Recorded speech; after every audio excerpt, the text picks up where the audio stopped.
wao mukulu era data zengalo z'owulira obuyi weno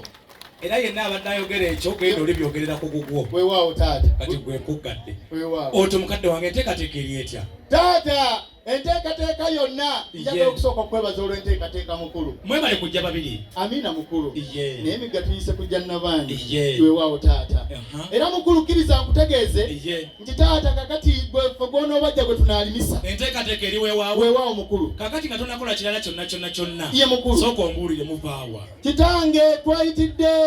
mengo era n'obusubi twalese bulange kyekikakasa nti obusubi bulange taata ne beena asiimye okubeera ku mukolo guno ogw'abalongo nga bagenda ewaffe kola ekyo tulabe lijje bawa kayimba k'emmengo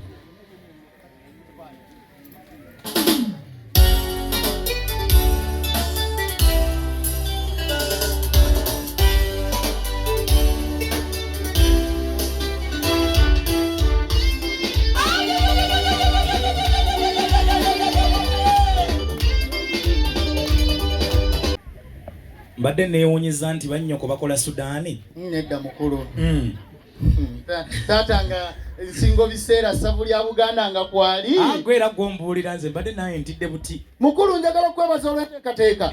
taata kkiriza nkutegeeze nti ku mukolo omulungi bwe guti taata beene asiimye okubaawo ng'omulongo babirye taata naye ayanjula omuntu munne mwana munne batata kabasuka mukubeka ebirozo era mukulu nga bw'omanyi nti nno buli abeera omusajja ow'amaanyi n'omukyalo ow'amaanyi abeera buuyo obwo taata n'essavu lya Buganda ow'ekisaakaate maama Silivia Najjinda Luswata taata naye awerekeddeko omutereka weewaawo mukulu batata mukulu kkiriza nkutegeeze ku lw'omwana ow'obuwala babiri taata twakubwa emigesezibwa wali nga kyolwo ekibakubya lyessaza sirya buyi bweno kwata obuyi nga bwe bagamba sirya buyi bweno baani abo n'abapantagoniya mukulu kati oleese ensalo za Buganda weewaawo nga sinnakola kirala kyonna sooka ondage Busiro mukulu gwe bonsooka okulabawo ngo ngamba wuuno wano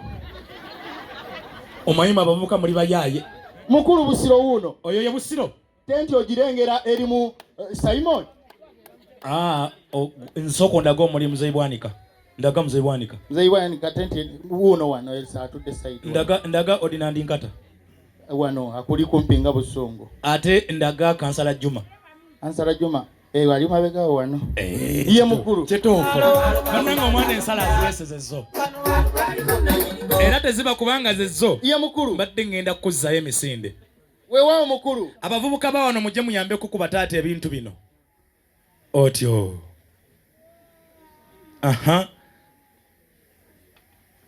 mutambuze wampa ssebo kyekiganyi kati ate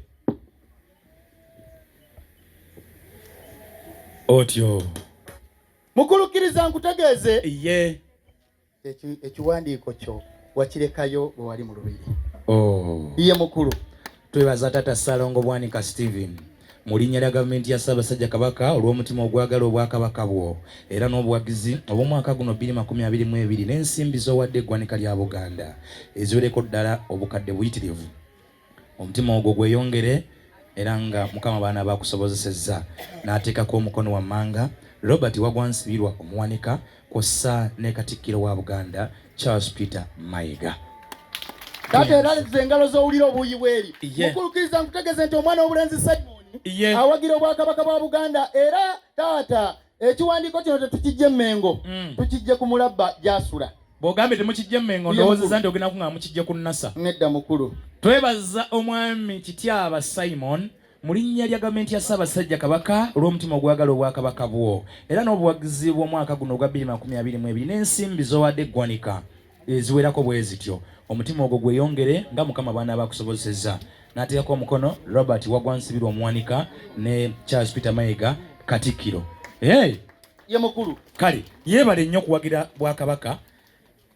naye nno njagala nzija okukyala ewammwe eyo omwaka ogujja ng'alina ey'omwaka ogujja mukulu taata kabaka w'ebweru atukubiriza lunye Katikkiro nti tuzzeewo nate obutonde bw'ensi era mukulu omwana w'obulenzi aleese emiti ye mukulu kino kituufu nnyo kyakoze era tugenda kuzzaawo obutonde bw'ensi ye mukulu banne bamukubire mu ngalo weewaawo taata kabaka bwa Buganda era taata ekyo kiwandiiko tukijje ku mulabba ewuwe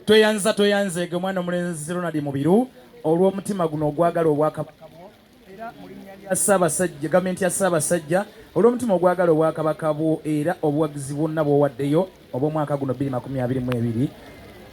n'ensimbi empitirivu bwe ziti Katonda yongera okusobozesa era owagire obwakabaka n'ateekako omukono Robert Wagwansibirwa